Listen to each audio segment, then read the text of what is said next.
Bismillahirrahmanirrahim. Assalamualaikum warahmatullahi wabarakatuh. Innal hamdalillah nahmaduhu wa nasta'inuhu wa nastaghfiruh wa na'udzu billahi min shururi anfusina wa min sayyiati a'malina. May yahdihillahu fala mudilla lahu wa may yudlil fala hadiya lahu. وأشهد أن لا إله إلا الله شهادة لا معبود بحق إلا الله.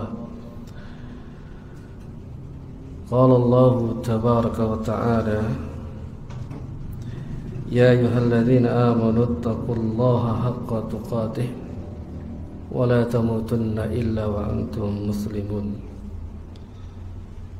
أما بعد فإن أصدق الحديث كتاب الله وخير الهدي هدي محمد صلى الله عليه وعلى آله وسلم وشر الأمور محدثاتها وكل محدثات بدعة وكل بدعة ضلالة وكل ضلالة في النار. إخواني وأخواتي في الدين أعزكم الله. Alhamdulillah, kembali kita bersyukur kepada Allah Azza wa Jalla atas karunia limpahan nikmat yang masih senantiasa diberikan kepada kita. Alhamdulillah, kita masih di atas Islam, di atas iman, dan kita masih diberikan sehat wal afiyah untuk bisa tetap terus beribadah kepada Allah Subhanahu wa taala.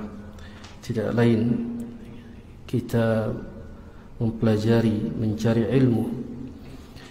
Adapun pertemuan kita akan satu bahas tentang adab muslim fil yaumi wal lailah, adab seorang muslim di dalam kesehariannya. Kita akan bahas adabun nasihah,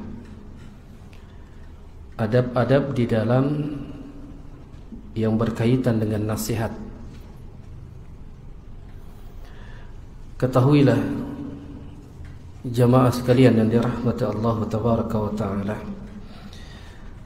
nasihat adalah hal yang berkaitan di dalam agama Islam. Oleh kerana itu Nabi SAW menyebutkan dalam hadis yang dikeluarkan oleh al-Imam Muslim, yang mana Nabi SAW menyebutkan ad-dinu an-nasihah, agama itu adalah nasihat. Maka para sahabat bertanya, kulna liman, untuk siapa nasihat itu ya Rasulullah? Nabi SAW menyebutkan lillahi, untuk Allah, wa li kitabihi, untuk kitab-kitabnya, wa li rasulihi, dan para rasulnya, wa li a'immatil muslimin, untuk para umat muslim, wa ammatihim, dan secara umum untuk mereka umat manusia. Dan ini berkaitan dengan agama Islam, bahwasanya nasihat itu adalah nasihat yang di dalamnya suatu yang berkaitan dengan masalah perilaku kita di dalam keseharian. Oleh kerana itu adab di dalam nasihat yang dituliskan oleh al-mu'arif dari kitab yang mulia ini, yaitu yang pertama al-ikhlasu fin nushi, ikhlas di dalam kita memberikan nasihat. Hendaknya kita memberikan nasihat itu harus ikhlas. Tergantung bagaimana kita memberikan nasihat itu kepada yang kita nasihati. Makanya bergantungnya kepada niat kita. Innamal a'malu binniyat. Untuk apa kita nasihati seseorang yang kita nasihati? Bihaitsu la tarju min nasihati akhika ila Allah azza wa jalla.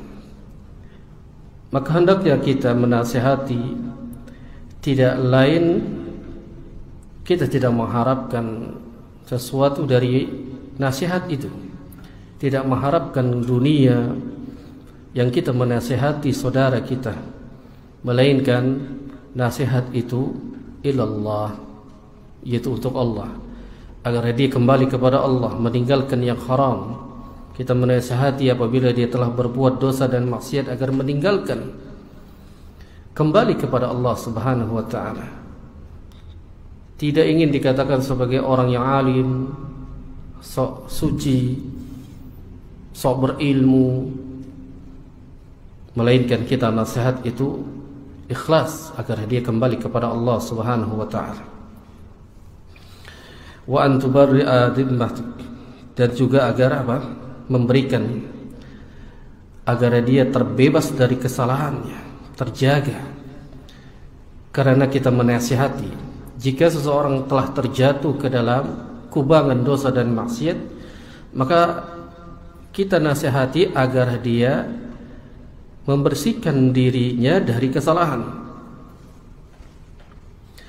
Itu sebuah nasihat. Wa la yakunu yani hadfuka minan nasihati ar-riya' aw sum'ata wa syuhra aw intiqas al-mansuha bitajrihi. Hendaknya kita menasihati itu, jadikan tujuan kita di dalam nasihat ikhlas dan tidak menjadikan sebagai riya, ingin dipuji oleh manusia, atau kita sum'ah, ingin didengar oleh manusia, atau kita menasihati saudara kita ingin kita dikatakan jadi wasyuhra masyhur lil ummah, terkenal ya di kalangan umat bahwasanya si fulan suka memberikan nasihat, si fulan dibicarakan setiap hari menasihati orang-orang yang terjatuh ke dalam dosa dan maksiat. Tidak lain kita tidak ingin riya, tidak ingin sum'ah, dan tidak ingin syuhra, melainkan lillahi azza wa jal. Nasihat itu untuk Allah Subhanahu wa ta'ala. Al-ikhlasu fin nasih, ikhlas di dalam memberikan nasihat. Atau kita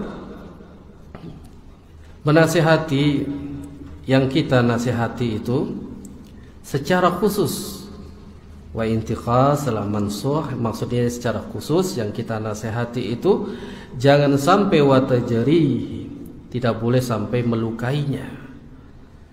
Enggak boleh kita melukai orang yang kita nasihati, kita caci maki, kita nasihati di depan layaknya umum.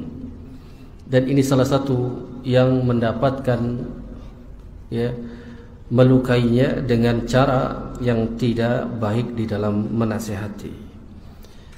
Maka yang pertama ini al-ikhlas fin nasih, hendaklah kita menasihati seseorang yakni dengan mengharapkan ganjaran dari Allah Subhanahu wa ta'ala, harus ikhlas. Yang kedua,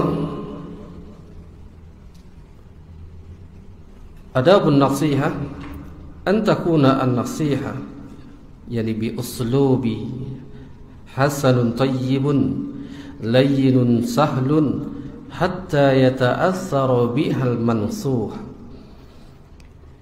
Hendaknya nasihat itu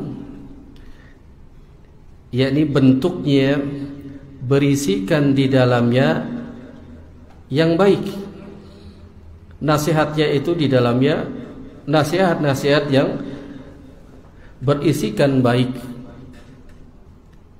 Lalu kita menyampaikan layyinun sahlun, dengan cara lemah lembut dan mudah di dalam kita memberikan nasihat. Perkataannya maksudnya adalah kita diperintahkan untuk lemah lembut, kemudian perkataannya agar mudah dipahami. Hatta yata'assara bihal mansuh, sehingga apa? Yata'assara bihal mansuh, sehingga nasihat tersebut membekas. Yata'assara bihal mansuh, kepada orang yang kita nasihati. Jadi kalau kita nasihatnya di dalam uslubnya, bentuk tata caranya itu di dalamnya baik, hasanun thayyibun. Lalu perkataan kita, ucapan kita layyinun sahlun, yaitu lemah lembut di dalam menasehati, kemudian mudah dipahami, maka niscaya hatta yata'assaru bihal mansur, membekas di hati orang yang kita nasihati. Maka fayuqabbilun nasihah, akan diterima nasihatnya. Sebagaimana kisahnya, yakni ada orang dari Arab Badui turun kemudian menuju Masjid Nabawi, kemudian dia buang air, yaitu kencing di pojokan Masjid Nabawi. Lalu para sahabat yang melihatnya geram, yang lalu sampai ingin dipukulnya oleh sahabat. Padahal sahabat itu benar menyampaikan sesuatu yang hak, menasihati sesuatu yang benar, bahwasanya masjid itu adalah bukan tempat untuk jadi dikotori. Namun perkataannya sahabat pada saat itu, nasihatnya tidak dengan cara yang baik, tidak dengan lembut, dan tidak mudah untuk dipahami oleh orang yang dinasihati. Makanya Nabi SAW mengajarkan pada saat itu kepada para sahabat, mengajarkan bagaimana tata cara untuk kita menasihati seseorang. Lihat dari kondisinya, yang insya Allah nanti ada salah satu babnya, kondisi dia, kemudian sedang apa, perkataannya harus baik, kemudian kita harus lembut, maka akan membekas dan akan diterima nasihat tersebut. Waqad qala ta'ala, yang Allah Subhanahu wa ta'ala menyebutkan pula dalam Al-Quran pada surat An-Nahl pada ayat 125. Allah sebutkan, ud'u ila sabili rabbik bil hikmati wal mau'izatil hasanah wajadilhum billati hiya ahsan. Serulah mereka ke jalan Rabb, yakni Rabb kalian. Maksudnya adalah serulah agar kita memberikan nasihat kepada umat. Dengan apa jika menyerukan, menasihati, yakni bil hikmati wal mau'izatil hasanah, dengan hikmah. Nasihat itu isinya di dalamnya harus baik. Wajadilhum, apabila engkau mendebat mereka, mengajak diskusi, billati hiya ahsan, maka ajak bicara mereka dengan baik. Ini yang diperintahkan oleh Allah Tabaraka wa Ta'ala. Dalam ayat yang lain menyebutkan pada surat Thaha pada ayat ke-44, pada saat Nabi Musa dan Nabi Harun ingin memberikan nasihat kepada Fir'aun, yang pada saat itu Fir'aun adalah manusia yang mengaku sebagai Rabb. Maka Nabi Musa dan Nabi Harun ingin menasihati Fir'aun. Lalu turunlah surat Thaha, dijelaskan oleh Allah Tabaraka wa Ta'ala pada ayat ke-44, yang Allah Subhanahu wa Ta'ala firmankan, wa qula lahu qawlan layyina la'allahu yatadhakkaru aw yakhsha. Allah Subhanahu wa Ta'ala menurunkan ayat yang mulia ini menjelaskan kepada Nabi Musa dan Nabi Harun pada saat ingin hendak menasihati Fir'aun. Faqula lahu, hendaklah kalian berdua ucapkan perkataan qaulan layyinah. Ucapan perkataan itu dengan lemah lembut kepada Fir'aun. Yang lemah lembut, la'allahu yatadhakkaru aw yakhsha. Mudah-mudahan, semoga ia ingat, agar Fir'aun ini ingat atau takut kepada Allah Subhanahu wa Ta'ala. Ini sebuah nasihat. Jadi di dalamnya hendaknya kita mengucapkan perkataan yang lemah lembut agar Fir'aun ingat bahwasanya dia adalah makhluk, yang kemudian agar Fir'aun takut kepada Allah Subhanahu wa ta'ala. Karena pada saat itu Fir'aun adalah makhluk yang mengaku sebagai Allah Tabaraka wa ta'ala. Maka yang kedua ini hendaknya kita nasihat, memberikan nasihat dengan cara lemah lembut perkataannya, kemudian berisikan dengan mudah di dalam nasihatnya. InsyaAllah itu mudah diterima oleh orang yang kita nasihati. Yang ketiga, an yakunal mansuh, jadi munfaridan. Wa hadha ad'a li qabulihi an-nasihah. Faman nasaha akhahu fi alaniyatin faqad shanuhu, wa man nasaha wa man nusiha sarran faqad zadahu. Ini hendaknya orang yang kita nasihati ya secara empat mata, secara tersendiri. Kalau kita ingin menasihati saudara kita, hendaknya kita empat mata, ya, munfarid. Wa hadza da'a li qabuli, dan kita serukan ya, nasihat itu.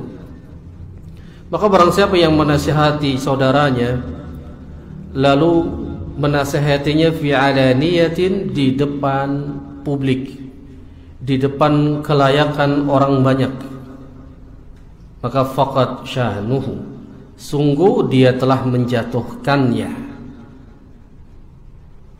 Dia telah menjatuhkannya, harga dirinya, martabatnya, ya.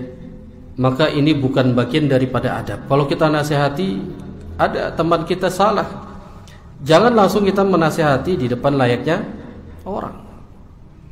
Mungkin saja benar nasihat kita, namun membuat dia jatuh malu di hadapan layaknya orang, dan tidak akan diterima nasihat tersebut, karena dia telah dijatuhkan, dipermalukan. Maka ini bagian daripada kesalahan di dalam adab nasihat. Maka barang siapa yang dia nasihatnya buruk, ya dia akan terjatuh ke dalam dirinya sendiri yang tidak mendapatkan jadi ganjaran dari Allah Subhanahu wa taala. Sebagaimana Al-Imam Syafi'i, di sini disebutkan Al-Imam Syafi'i rahimahullahu taala, sebuah nasihatnya Al-Imam Syafi'i, perkataan beliau yang beliau mengatakan, taghammadani binushika fil infiradin wajannibuni an-nasihata fil jama'ah fa inna nushi bainan nasi naw'un min at-tawbihi la arda istama'ah. Al-Imam Syafi'i mengatakan, tutupilah kesalahanku dengan menasihatiku seorang diri. Janganlah menasihatiku di hadapan layaknya di kalayak keramaian, karena menasihatiku di hadapan orang lain adalah bagian daripada menjelekanku, bagian daripada minat taubihi la arda istama'a, bagian daripada menjelekan ya, orang yang kita nasihati. Ini nasihat Imam Syafi'i agar kita menasihati dengan seorang diri. Al-Imam Syafi'i ketika ingin ya dinasihati, ketika mendapatkan kesalahan, beliau mengatakan tersendiri, taghammadani binushika fil infar, nasihatiku dalam ya keadaan empat mata tersendiri.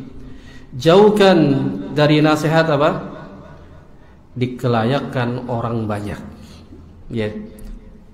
Wajannibuni an-nasihata fil jamaah fa inna Yani nusha bainan nasi naun, karena sesungguhnya nasihat yang dia lontarkan kepada manusia secara terang-terangan di layaknya kelayakan orang banyak, mina taubihi la arda istama'ah, bagian daripada menjelekan orang tersebut.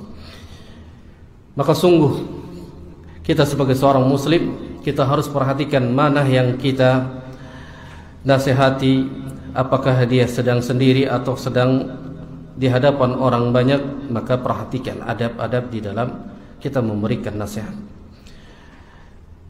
Yang keempat, ikhwani fiddin wa akhwati fillah, hazakumullah, an yakuna an-nasihu aliman bima yunsihu bih. Orang yang menasihati, dia harus di atas ilmu.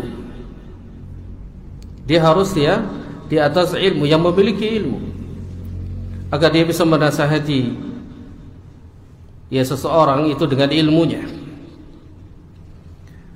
Kenapa harus dengan ilmu? Wa an yatathabbat, yani min asy-syai'il manqul ilaihi hatta yunkira aw ya'mura ala basirah. Wa hadha ad'a ila qabul an-nasihati.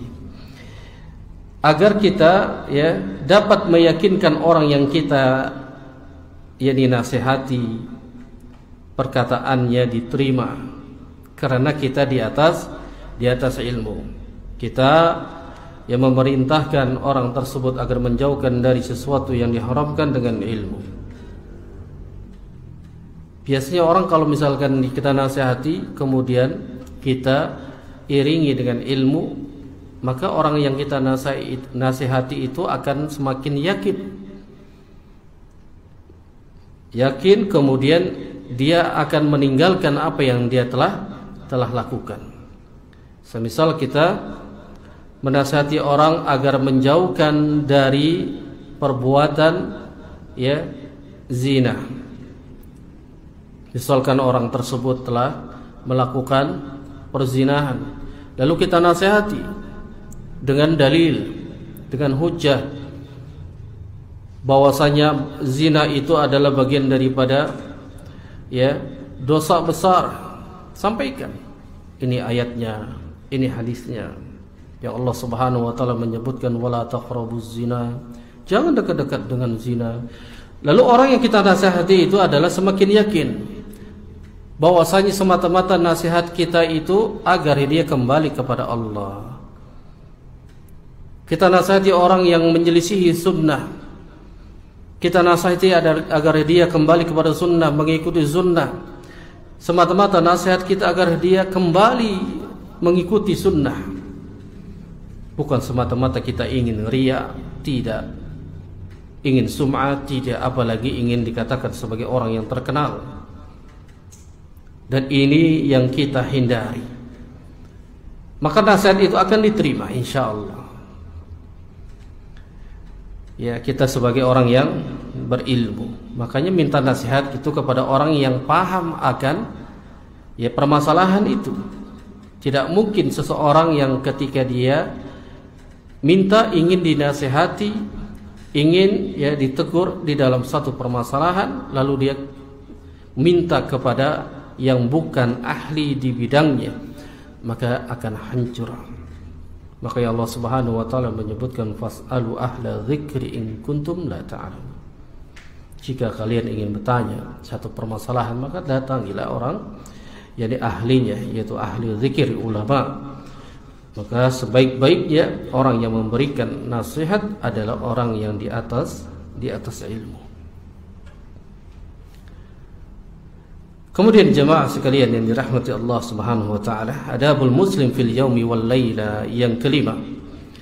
Adab yang kelima di dalam adabun nasihah, an yura'i an-nasihah, memperhatikan, agar kita memperhatikan, kita sebagai orang yang memberikan nasihat, agar kita memperhatikan hal mansuh alladhi yuridu an yansih, agar kita memperhatikan keadaan orang yang kita nasihati, agar kita ingin orang tersebut menerima nasihat kita, perhatikan keadaan dirinya. Fala yunsihu wa huwa mashghulun bi amrin. Tidak boleh kita menasihati sedangkan dia sedang sibuk di dalam urusannya. Tidak boleh. Aw wa huwa baina asdiqaihi wa aqaribihi, atau orang yang kita ingin nasihati dia yakni bersama di antara teman-temannya atau keluarganya. Kita harus mengetahui pula wa an ya'rifa masyaa'irahu wa makanatuhu wa amaluhu wal mushkilatu allati ya'ishuha. Dan kita hendaknya harus mengetahui perasaan orang yang kita nasihati. Perasaannya bagaimana dia? Sedang lagi mood kah? Atau lagi marah, lagi bete, lagi ya tidak enak diajak bicara, maka kita harus mengetahui itu perasaan orang yang kita nasihati. Dan tempatnya pula kita harus ya mengetahui tempatnya pantas gak kita memberikan nasihat itu. Lalu perbuatannya ya dari yang menyelisihi dari kehidupannya, maka kita harus tahu tempat, kemudian kita perasaan orang yang kita nasihati, yang kita harus bisa baca. Kalau kita sembarangan memberikan nasihat, maka tidak akan pernah mendapatkan nasihat itu diterima oleh orang yang kita nasihati, dan mungkin dia akan kabur. Mungkin dia masuk nasihat itu dari kuping kanan dan keluar dari kuping kiri, karena kita tidak memperhatikan keadaan. Kita menginginkan dia menerima nasihat kita, namun kita tidak memperhatikan keadaan dirinya. Dia lagi sibuk ya dengan urusannya, apalagi di hadapan orang tuanya, keluarganya, teman-temannya. Ini tidaklah bagian daripada adab seorang muslim pada saat kita memberikan nasihat kepadanya. Maka hindari dari perbuatan jadi menasihati namun tidak memperhatikan dari tempat dan dari kesibukannya. Adab yang keenam, hendaknya an ya'malun nasih bin nasihati qabla an yunsiha biha ghairuh, hatta la yakunu mimman alladhina ya'muruna an-nas bil birri wa yansawna anfusihim. Orang yang memberikan nasihat hendaknya sebelum dia memberikan nasihat itu, agar dia menasihati mengamalkan ilmu dari nasihatnya sendiri. Jangan dia memberikan nasihat itu namun dia malah melanggar apa yang dia nasihati. Maka hendaknya dia harus menjadi dulu orang-orang yang menyuruh kepada kebaikan dan mencegah kepada keburukan, agar kita mendapatkan kebaikan, memberikan nasihat namun kita malah melanggar dari nasihat yang kita berikan kepada orang tersebut. Makanya Allah Subhanahu wa taala menyebutkan dalam surah Hud, ini dari perkataannya lisan Syuaib, yang mana Allah Subhanahu wa taala berfirman, "Wa ma uridu an ukhalikum," aku tidak berkehendak menyalahi kalian dengan mengerjakan apa yang aku larang. Maksudnya dalam ayat yang mulia ini dia menginginkan berkehendak menyalahi yang lain, mencegah dari perbuatan yang dia lakukan, namun dia yang melarang, namun dia pula yang mengerjakan. Dan ini salah satu bukan bagian daripada akhlak dan adab seorang muslim. Dia memerintahkan untuk tidak buang sampah sembarangan, namun malah dia buang sampah sembarangan. Dia memerintahkan untuk jangan melakukan makan dari harta riba, maka dia makan harta riba. Jangan dia melalaikan dari tugas kewajiban yang Allah wajibkan, malah dia meninggalkan kewajiban. Ini harus kita perhatikan. Kita perintahkan, maka kita dulu yang harus kita kerjakan. Jangan menyelisihi nasihat dari apa yang kita berikan nasihat itu. Lalu yang ketujuh, yang terakhir, adab di dalam memberikan nasihat, hendaknya kita an yusbiran nasihu 'ala al-adha alladhi qad yata'arradu lahu. Nasihat itu harus kita sabar. Orang yang memberikan nasihat itu harus sabar atas gangguan atau yang bertentangan dengan orang yang kita berikan nasihat.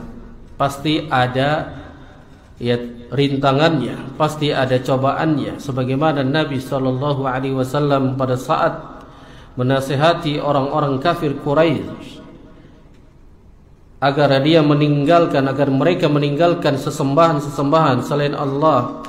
Namun Nabi SAW dihina, bahkan dikatai sebagai orang penyihir, orang gila, dan gangguan-gangguan fisik pun terjadi, dilempari dengan kotoran, dengan batu, dan sampai terluka. Makanya kalau kita ingin menasihati seseorang, siap di dalam menerima ujian dan cobaan, maka kita harus sabar. Kita sampaikan dakwah yang hak ini agar umat kembali kepada Al-Quran dan Sunnah, maka pasti ada ujian dan cobaan. Kita akan dihina, kita akan diuji, yang mungkin kita akan dilempari, akan mungkin kita diusir dari tempat tinggal kita, karena kita sedang menasihati, memberikan kebenaran kepada mereka. Pasti ada ujian dan cobaan. Sebagaimana faqad qala Luqman, sebagaimana Luqman menasihati, jadi libnihi wa huwa ya'izuhu, menasihati sebuah nasihat kepada anaknya.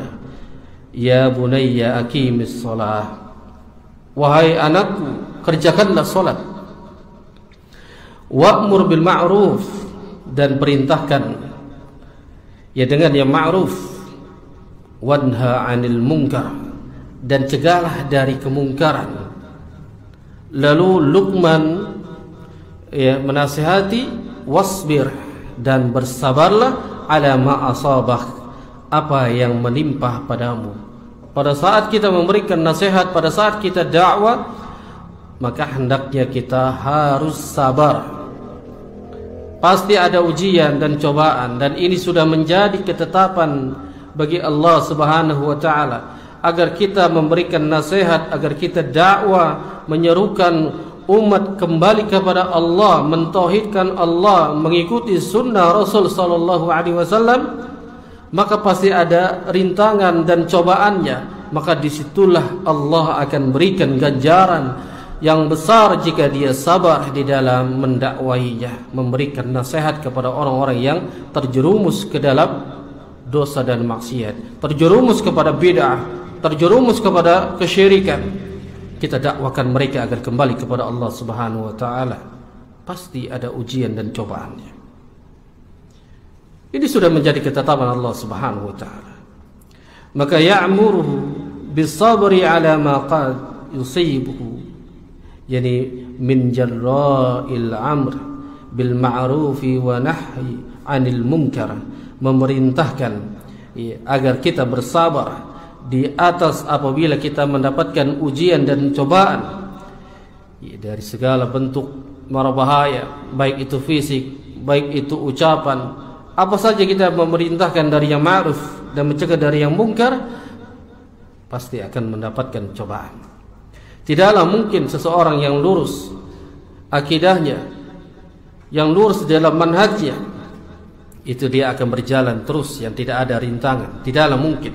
Para sahabat pun demikian. Bagaimana anak yang berdakwah kepada orang tuanya, sebagaimana Sa'ad bin Abi Waqqas, yang pada saat itu Sa'ad bin Abi Waqqas adalah seorang pemuda yang dahulunya seorang kafir, yang ibunya pun seorang kafir. Kemudian ketika masuk ke dalam Islam, Sa'ad bin Abi Waqqas ini memberikan nasihat kepada ibunya, dan banyak cobaan dan rintangannya. Bahkan ancamannya adalah nyawa ibunya sendiri, yang dia mengatakan akan mogok makan, tidak akan pernah makan sampai anaknya kembali kepada agama, yakni kekufuran. Namun Sa'ad bin Abi Waqqas memberikan nasihat dengan lemah lembut, wahai ibu, seandainya engkau memiliki nyawa lebih dari satu, keluar masuk, aku tidak akan pernah meninggalkan agama Rasulullah SAW. Dan pada saat itu lihat ibunya sedang apa keadaannya, perkataannya lemah lembut, ujiannya besar, berat, pasti ada ancamannya. Sebagaimana pula kisah sahabat yang lain, banyak ketika dakwah dimusuhi keluarganya, diusir. Dan ini sudah menjadi ketetapan bahwa kita diperintahkan untuk sabar di atas dakwah, di atas nasihat. Insyaallah ta'ala Allah berikan yakni ganjaran-ganjaran yang lebih besar kita diberikan, yakni dengan surga Allah bagi siapa yang dia sabar di dalam menerima ujian dan cobaan, cercaan, yakni hinaan dari orang-orang yang kita dakwai, yang kita nasihati agar kembali kepada Allah dan kembali kepada Rasulullah sallallahu alaihi wasallam. Wallahu a'lam bishawab. Ini saja adab an-nasihat yang kita bahas. Insyaallah taala kita akan bahas lagi adab-adab selanjutnya. Kalau tidak salah ada beberapa adab, lagi 3, kalau 3 atau 4 kita habiskan insyaallah pada pekan yang akan datang. Kalau tidak, ya kembali pada pekan-pekan yang akan datang pula. Kita akhiri saja dengan doa kafaratul majlis.